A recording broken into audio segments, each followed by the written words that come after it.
Not too much. Okay, speed. Thank you. Lieutenant Commander Raymond, I understand you're the one of the first who shot down one of the Russian MiG-15 jet planes. That's what they told me when I got back. How does it feel? Well, I didn't feel anything except very pleased that I'd hit him. In fact, I hadn't known I'd hit him for certain until the boys in the division told me he'd gone in. I was too busy trying to save my own neck after exceeding my allowable speed on... he was in a dive, and I got going too fast for my own good. Tried to shoot him and had to quit and pulled up over a hill and never did see him go in. Commander Deacon, I understand you were the strike leader on this mission. Yeah, that's right. I had charged a strike going in, and I made my dive on the bridge and dropped my bomb, and on pull-out, I made a left turn and looked back at the other planes that were dropping a bomb, and when I was in my turn, this swept wing made a pass at me and started to fire, and I saw tracers going by, and he pulled up in the air, and Tom was alongside me and got right on him. Sure helped me out. Did he hit you, or was it a near miss? Sorry, he didn't hit me. I was maneuvering. Still here, I think. You bet. Ensign Holman, I understand you were the wingman here, and you were the one that saw the jet was on his final dive down into the ground. That's right. I was following the skipper through, and he winged over the jet, swept wing jet, that is. He went straight in. When he hit, it exploded. Ball of fire. That was the last we saw. Were you able to see, get close enough to see whether it had a red star on him? No, we weren't that close. I don't think he had any markings whatsoever on him. I don't think anyone saw any markings on him. He was just silver job. No markings at all seen by anybody. I think there were two of them that came down through our formation, and only the one that actually did much firing, the other one evading more than anything else. But one of them did bother us quite a bit before Tom got him.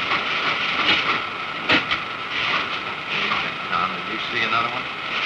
No, in fact, throughout all the time we chased him, I thought there was only the one in the sky. And we had high cover above us before we pushed over on the target. And they were, of course, engaged with other swept wings up there. And the only two that actually came down through the formation, the best we can figure, there were two.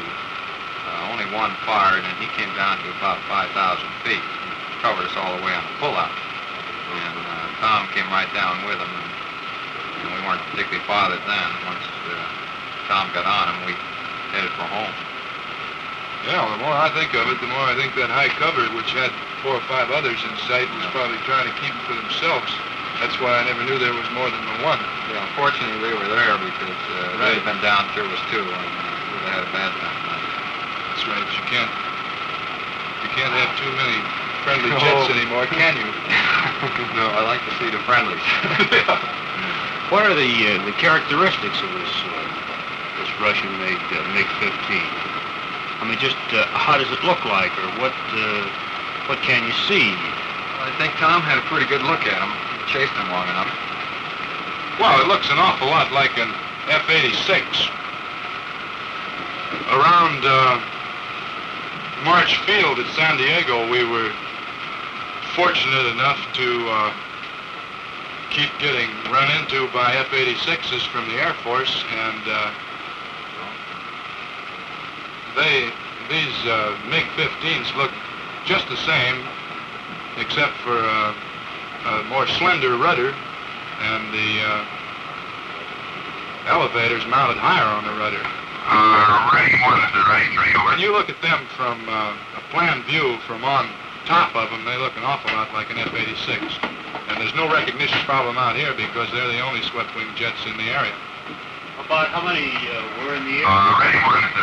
There were 4 or 5 that the high cover up around 30,000 feet saw, and watched, sitting on the Manchurian side of the border, and there were two actually down lower than 20,000 feet, although only one that we got behind and chased, which is the one we got.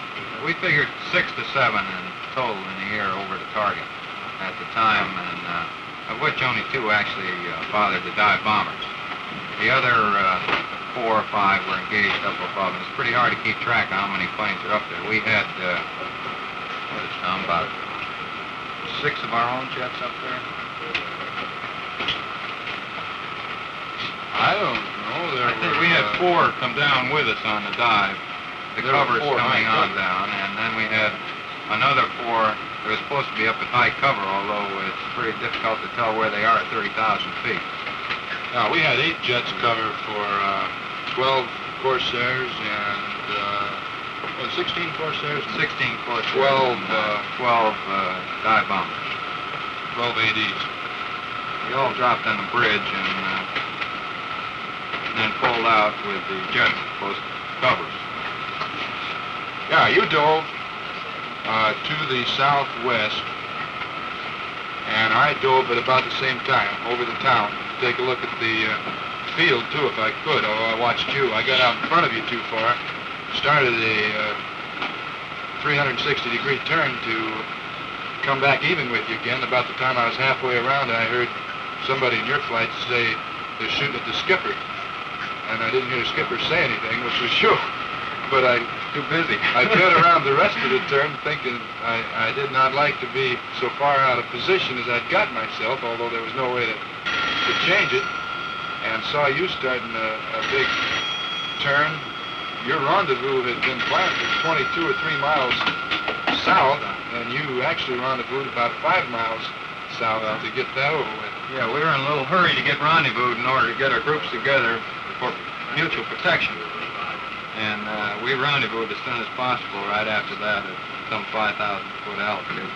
In fact, we hadn't seen the MiG as we came around our turn and got back to the head of your formation, and didn't know exactly where to look, so we looked everywhere. But one of the Corsairs called and said he's in behind our jets now. We looked back there and saw him, turned into him, made a pass at each other. Neither one could fire, and he went by us, climbed and turned, and just set it up perfect for us to get behind him. We stayed behind him for almost 10 minutes. Went from about 4,000 feet up to about 16,000 feet, and then got back down to about 3,000 feet before we ever touched him. Eamon's wingman saw the MiG crash into a wooded slope and burn. Captain Mikhail Fedorovich Grachev was killed in this battle. This marked the Soviet 64th Fighter Aviation Corps' first combat loss and, simultaneously, the first officially confirmed victory for U.S. pilots over an enemy jet, specifically a MiG-15 fighter.